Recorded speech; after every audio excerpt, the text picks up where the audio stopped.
Hey, welcome back to the channel. And if you're new here, let me state the goal and the whole point of this channel.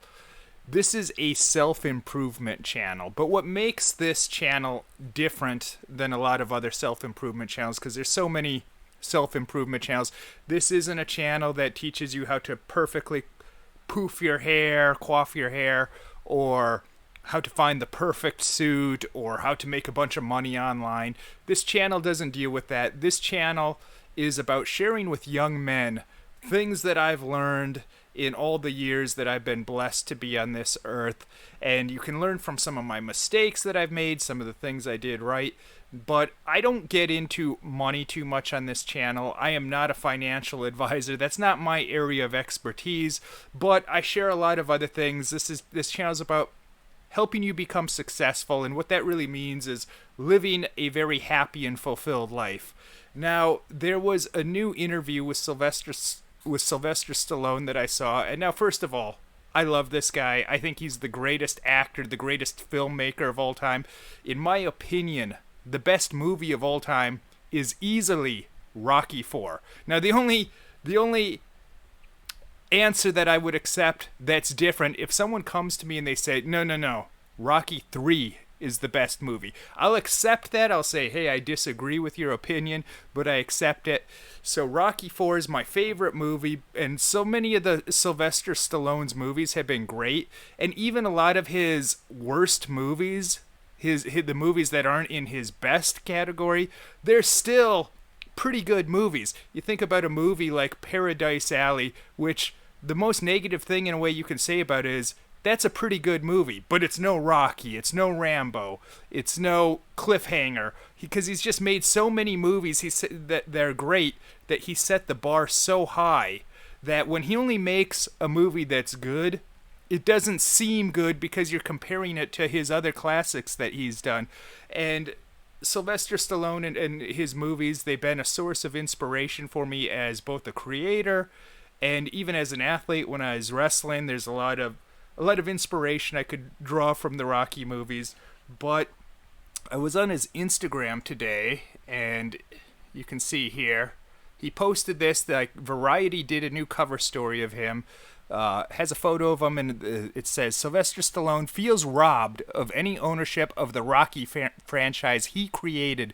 Insiders counter that he should be grateful for the fortune he's made. So I went to the article. You can see it right here. They got some really cool photos, and it's actually a very good read. It's very interesting. It's about a lot of things that maybe he hasn't talked about, but they choose to focus on what he has to say about regretting that he doesn't have a stake in ownership in the character of Rocky that he created. And I don't know if it was just a passing comment he made, but there's some interesting things, and it's interesting. It creates interesting thoughts and feelings when you read it. Like I said, I don't know if they're choosing just to focus on a passing comment, but here you can see the headline. Sylvester Stallone feels robbed of an ownership stake in Rocky. I was furious, he's quoted as saying. And they even have a cool little video interview with him. But here's part of the... You can go read this on Variety's website. Rocky producer Irwin Winkler and others affiliated with the franchise reacted with surprise to learn that Stallone was carping about his stake, saying that by having healthy profit participation and additional income from ancillaries, the actor, writer, director has raked in tens of millions of dollars in profit participation in addition to his upfront fees of each installment. He made money from every angle and still does, and I don't know what he's complaining about, says one person who requested anonymity out of fondness for the star. Another source says that Stallone made more than $10 million on Creed and in the mid-teens on Creed 2, and he also served as a producer on both. And they have a really interesting interview, but one of the things that he said was, well, what about my daughters? Like, he's thinking about his daughters, and it's normal, and you want your kids to inherit things, and everything he says about not having ownership in Rocky, it's interesting because it's all about from an angle of money. And when I told my wife about this story, and my wife is a very sharp lady, and she said, is it because he wants control of the character? He doesn't want them to take the character he created and do something that he doesn't approve of, like maybe they make a female remake of Rocky, or Rocky becomes a transgender, and they pervert his character and his love in some way, because this character too, it's more than just a character. It's really like his alter ego. It's really a part of him and partially based off of his life. So are you sure that he just doesn't want to lose control, in the sense that he doesn't want them to do something he disapproves of? And I thought that's a really great point that my wife brought up. But if you read the article, it's only from a perspective of money and thinking about his three daughters and their future and that kind of stuff. But I can kind of understand that, but the thing is, well, I kind of agree with him. Like, maybe he should have some kind of ownership, even if it's 1%. The thing is, too, there's a lot of other aspects of this. The studios took a chance of an unknown actor, and they took a risk making this movie with a guy that was totally unknown, a very different kind of movie, that, like, a very unproven star and an unproven type of script for a movie.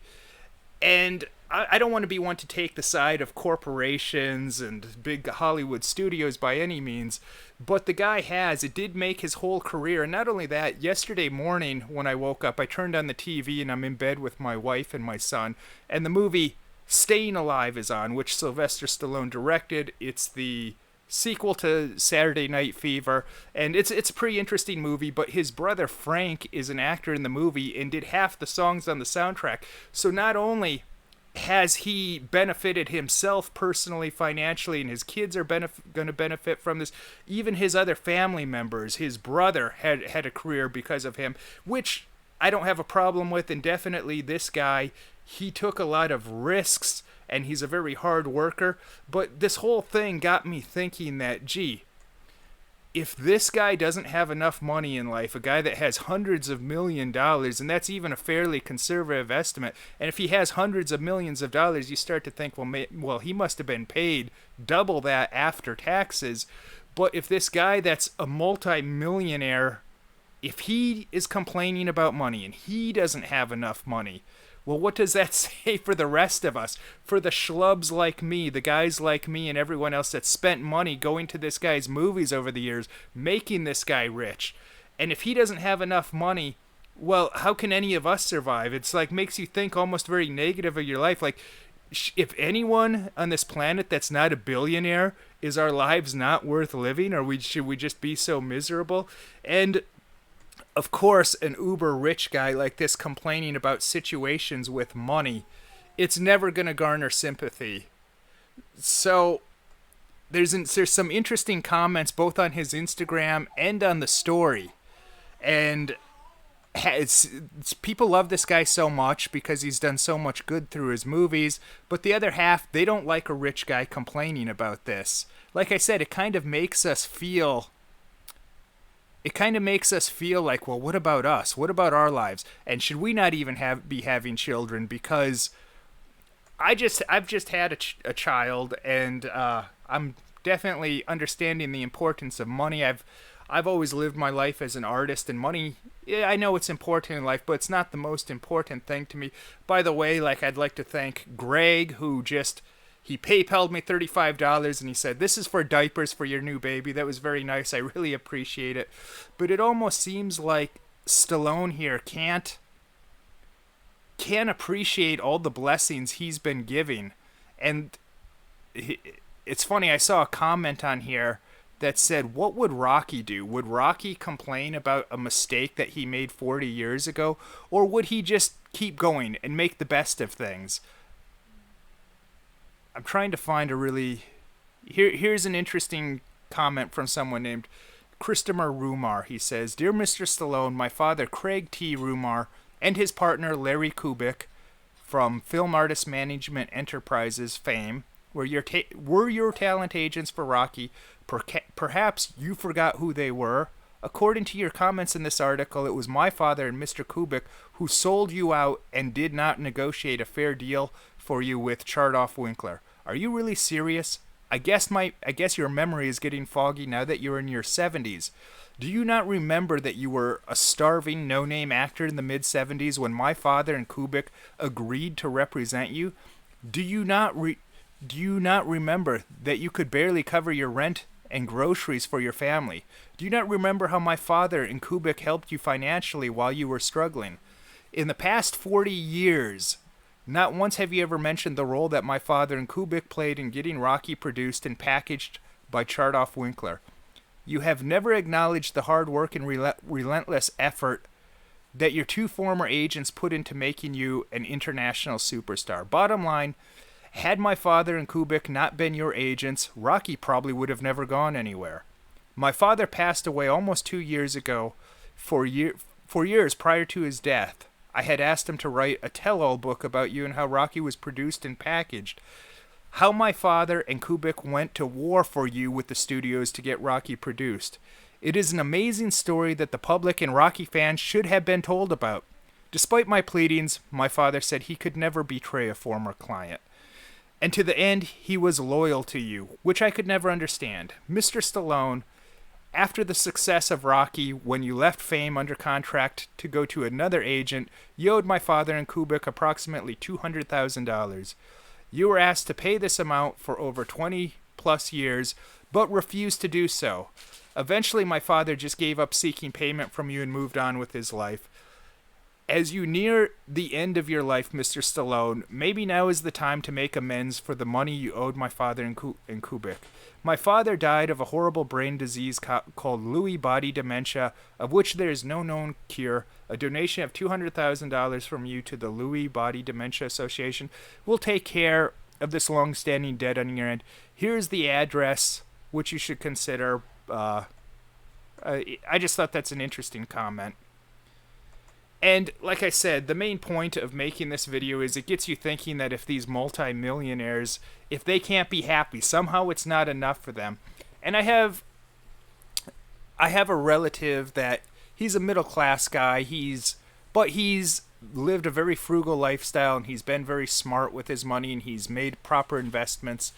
And still, he sometimes he complains about money, but even though I could very much be envious of this person or Stallone or any of these people that have so much more money than I have, the bottom line is ultimately in life, true prosperity, it's about being happy.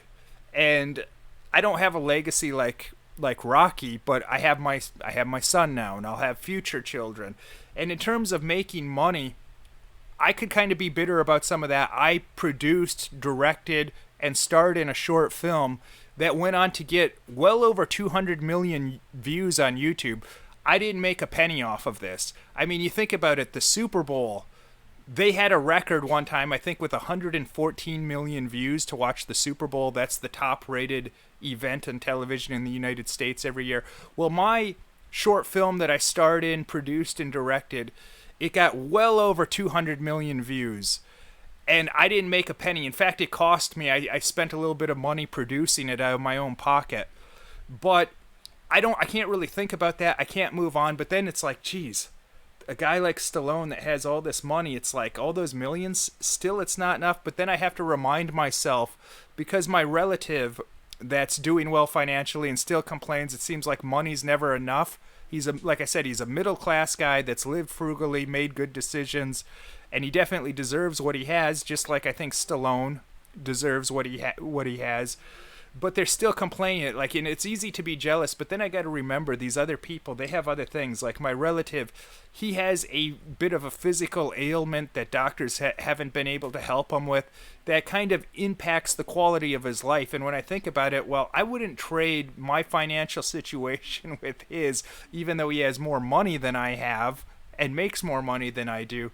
I wouldn't trade places with him because I wouldn't want to have that situation. And to me, that's worth a lot of money. The most important thing in life, really, at least in this physical world, if you want to talk about spirituality, that's another thing. But in terms of this physical earth that we're on, probably the most valuable thing is your health. Yeah, you can be like Steve Jobs and have all the money in the world, but when you're dying and the doctors can't help you, there's not there all the money in the world isn't going to save you. It's not going to save your life, and it certainly in a spiritual sense wouldn't save your soul. And even there's a lot of talk I see about the prosperity gospel. The number one guy they bring up when they talk about that, of course, is Joel Osteen. And I used to listen to Joel Osteen a lot until I committed to my faith, and then had to branch out and seek out other sources. I quit listening to him. And there's good things about Joel Osteen and maybe not so good things about him. But people often mischaracterize his teachings or his prosperity teachings. He doesn't talk about money or getting rich. He never says, well, if you pray or you live a godly life, God's going to bless you with a ton of finances and you're going to be doing well. It's about doing better in life and living a good life, which doesn't necessarily have to do with money, which he doesn't bring up anyways. The point of that is prosperity. It means different things to different people. And ultimately, to me, and I think more people would have better lives if they had this as their priority. It's spending quality time with their families, teaching their kids values, trying to live a good life themselves, enjoying what they have in life, no matter how little or how much you have. Because definitely I can tell you this, and maybe Mr. Stallone hasn't seen this, but if I go to 7-Eleven across the street from the complex where I live, there'll be homeless kids all over the streets begging for coins, begging for money. And definitely I see a lot of people on a daily basis that aren't doing well financially. But some of those people, they're still happy, some of these people. Even though it kind of doesn't make sense maybe to a middle class person from the United States or whatever. But keep in mind that we can't get too down when we read articles from these people because that makes it seem like if you're not a billionaire, well, life is almost not worth living. Your life is a failure.